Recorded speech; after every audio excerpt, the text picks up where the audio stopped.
glad at the beginning, don't worry. I'll tell you when we're going to start. Okay.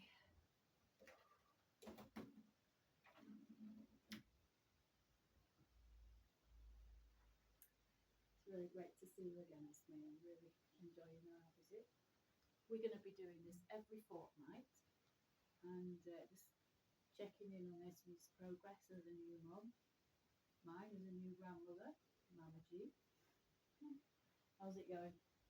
Good, tired. What's the highlights been? Just watching the change every day. Yeah? Go on, give us some examples. When she's watching you, she follows you around the room now. Really? And she can keep eye contact with you. Mhm. She's nice. I've just been exercising my arms, holding and jiggling her and having a conversation of sorts with her, which is wonderful. So she's got her first smiling dimple coming too. So I think it's been a bit frustrating for me because I only see these two every couple of weeks, maybe every 10 days or so. So of course that's great. I mean, some grandparents are miles away. We can at least check in fairly often, but certainly not in each other's pockets. And I'm just going to say now how amazing you are as a mum. Thank you. You really have come into your own. I know it's not been easy. Got a big dog as well, haven't you? Yeah. You've got a partner that's just moved north and is missing his family. So lots and lots of change, lots and lots. But how would you say, if you could turn the clock back and not be a mum, would you change anything? Yeah. It's full on though, isn't it? Yeah, it is, but it's not worth it. Yeah. Yeah, it's not worth it. So, what's been the low? Any sort of low points where you thought, oh, give me a break? No, just through the night sometimes I'd like to sleep, but because I'm used to having a full night's sleep. You are. You're a good sleeper. Yeah. So, do you manage to nap on demand when she gives you the No. chance?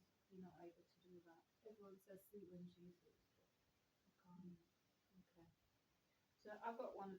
This is one of my questions. I know that we've introduced this whole forum and opportunity to explore digital parenting in the 21st century. And it doesn't start with smartphones at this stage, but honestly, has anything hit you or occurred to you that you thought, maybe I shouldn't be doing this? Yeah, sometimes if she's crying, sometimes my partner will use the phone. Right. Um, In what way? What do you mean? if you can't settle her properly, but I just say to him, try not to put it close to her face. Yeah. At this point. What's your concern about the phone being intrusion or something like that? No, I just don't want that to be more mild of how she felt. Yeah. Right. So it's not a comfort. Yeah. Yeah, because I But mean, she does enjoy listening to music. Yeah. Stuff like that.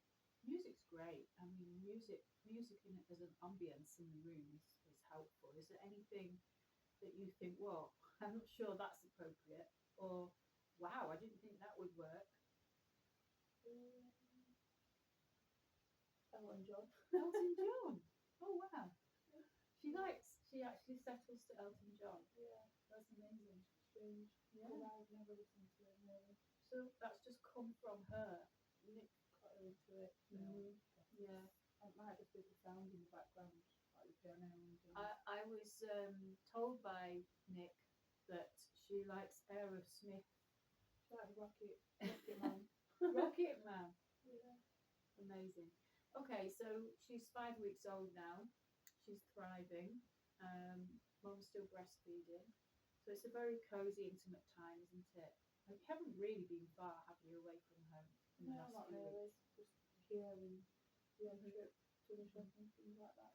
So when you're home, do you use much in the way of virtual communication with your friends or family?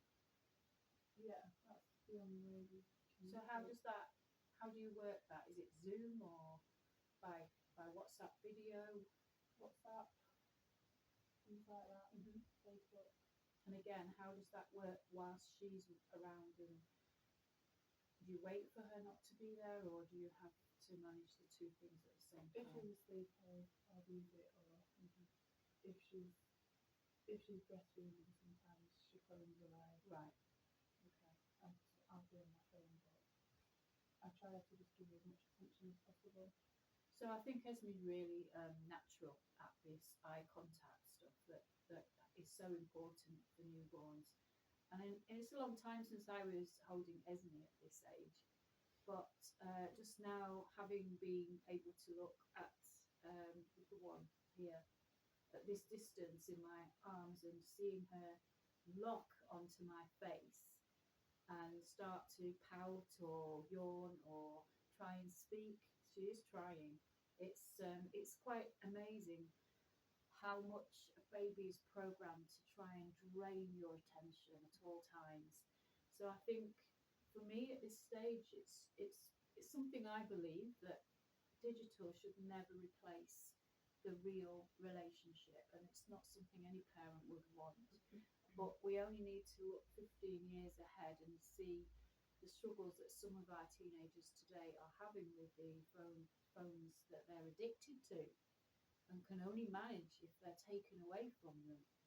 Now, Canada's just brought in a law that actually prohibits smartphones for under 16-year-olds. And I think it will come. I think across the world we've realised that we've had a bomb in our pocket here and that we needed to be far, far more aware of how much we're exposing our children to. So Esme's generation as parents are probably the first ones to really take this seriously. And I just want to pose the question really for you and to my daughter Esme.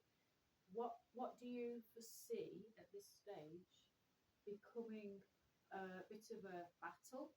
There's a battleground that might develop around technology, and we don't know what technology will be around in 5 years.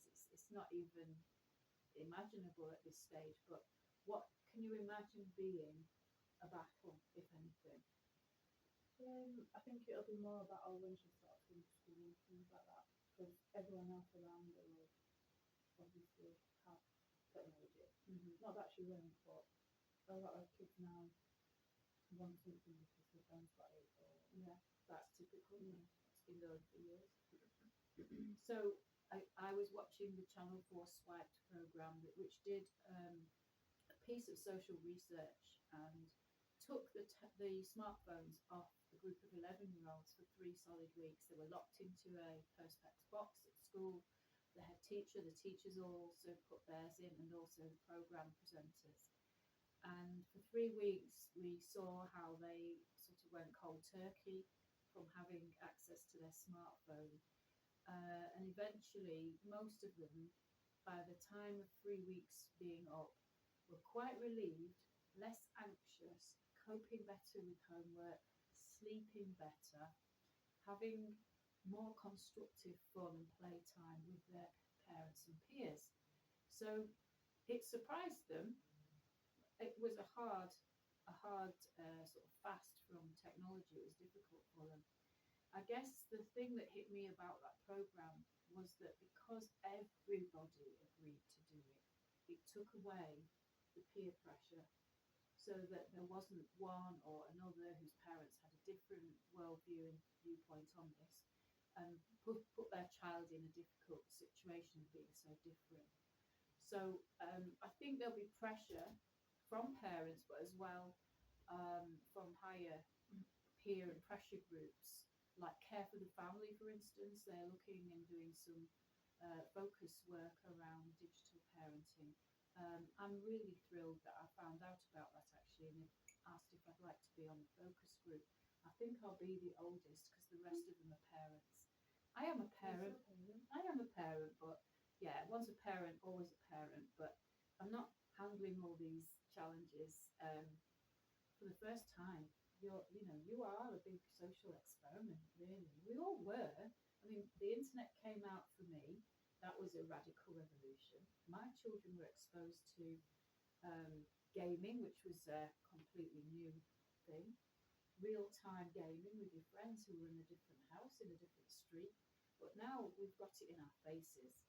So I think you're doing amazing. I think the key thing that I'm picking up is that you and your partner probably have to have very intentional conversations about what you will and won't do, and that you both agree to stick by those things or agree to change them together as things evolve.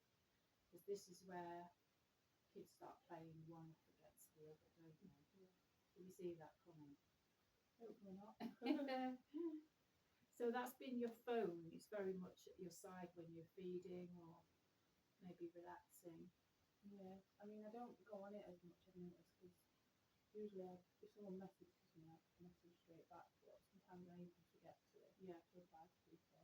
And I'm just too busy doing other things. Which is a revelation in itself, that you don't actually have to have real-time conversations. I remember when you were, say, 20, somewhere way back, 20 or so, if you messaged me and I didn't answer, you're going question mark, text, where are you, mother? But you realise now, don't you, that as long as a message is sent, you've left your query, you can allow that person to respond to you in their own good time, and you've got that freedom now as well. Yeah. I think that's great. You've given yourself permission to step back a little bit and use it rather than be used by it. Yeah. So does it stay by your bed at night? Does it ring at night? Does it notify you of incoming alerts? No, I'll put it on do not disturb. Do when not I disturb. can. Right. But it's just on the side. I'll put it on do not disturb. So when you decided to start doing that, was it recently? I think it was when I was pregnant, Why was that? just to make sure I wasn't getting disturbed.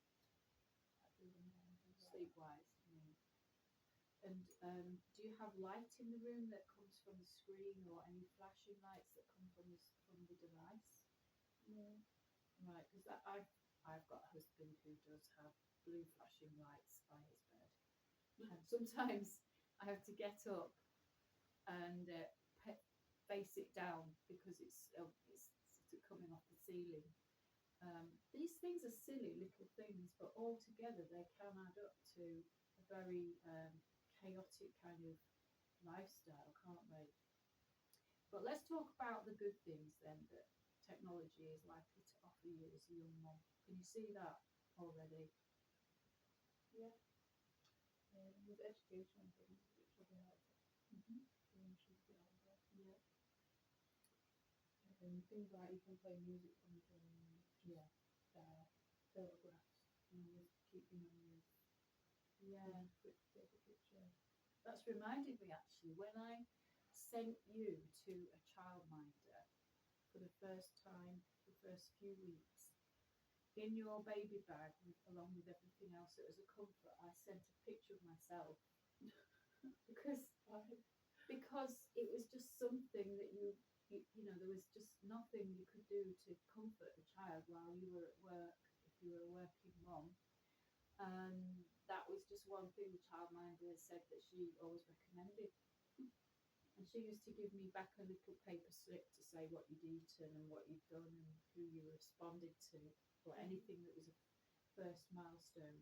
Whereas nowadays we just video it, wouldn't we? Yeah. Which is lovely. I mean, I've already got a library of baby pictures from Esme, just one here, there, every day or so. I can see that becoming a massive cloud-based library eventually. Yeah. But that's amazing, because there are moments that you capture that you would never ever have set up a camera in time to catch, would you? No. So good and bad, anything that's just a niggle, anything that you're thinking you might change. Can't really think of anything at the moment because I don't know what's to come. It's one of those, just take it as it comes. Yeah. When I'm in my job, I sometimes vaccinate babies and children, small toddlers, and everyone's very appreciative of the suggestion of putting on a YouTube video of a favourite character. At the moment, it's things like Peppa Pig and Miss Rachel, was that one? Have you Oh, heard yeah, of- maybe, yeah. Yeah. And parents are really thrilled. It's only up for a few minutes, but it just helps totally distract from something unpleasant and creates distractions so that the nasty experience of a needle in your thigh goes away quite quickly. So there's that. I mean, it's easier than just clicking fingers or humming, I suppose. Yeah. It's more Distraction. engaging. But I think I'm really just conscious that at this stage, and I've been applying it today, and I'm enjoying it, and I'm feeling like that's the natural thing that you want to just be really in each other's face at this stage. Yeah. I guess it makes me feel like what are the developmental milestones at each stage, and how do you work the best way with them? Without becoming overly anxious about missing anything, just doing what comes naturally and making sure you're the first thing they see in the morning, you're the first voice they hear. You know, I just don't think there's anything like the mother child bonding at this stage. No. She's glowing, isn't she? I don't feel like it. Well, she's got makeup on for the first time in weeks, and it does make a difference. Oh, So thanks. no, congratulations, you're really flourishing. I had time to put some makeup on today. Any thoughts, any messages for your mums in the first few weeks? Anything at all for maybe those that are still 9 months pregnant? I mean, it's tough, but it's worth it. And every day is a new day, so you just got to look at your baby and remember why you're doing it. This is the longest she's been quiet all day. Yeah, she's currently asleep now. See you next time. Watch out for Mama G and Web3 on Digital Parenting, my YouTube channel, and like and subscribe. Great to see you next time. Bye.